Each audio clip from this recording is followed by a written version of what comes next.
দেশের বর্তমান ক্রান্তিকালে মাননীয় মহাসচিব বাংলাদেশের ধর্মীয় জাতিগত সংখ্যালঘু নেতৃবৃন্দের সাথে মত বিনিময়ের লক্ষ্যে এই বিএনপি চেয়ারপারসনের কার্যালয়ে এক বৈঠকের আহ্বান করেছিলেন।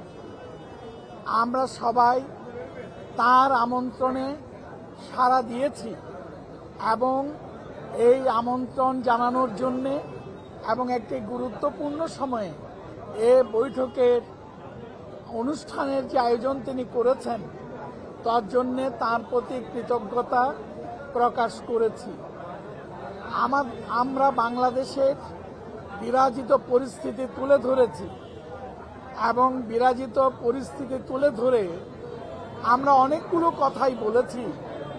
সব কথা বলার সুযোগ এখানে নেই, তবে আমাদের মূল কথাটা হলো আমরা শান্তি চাই, আমরা স্বস্তি চাই, আমরা সাম্প্রদায়িক সম্প্রীতিতে আমরা বাঁচতে চাই এবং এই বাঁচার জন্যে আমরা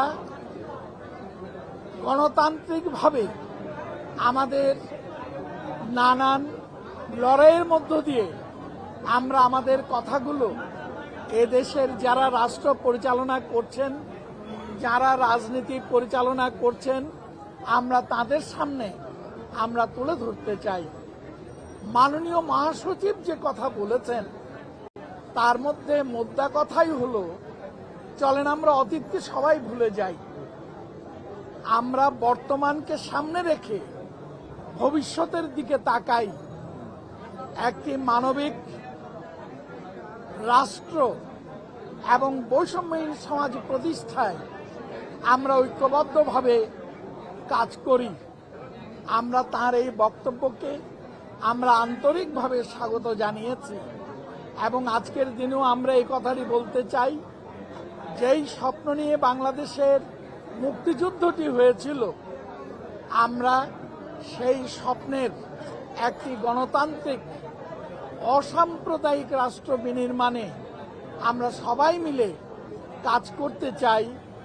আপনাদের সবাইকে আন্তরিক ধন্যবাদ।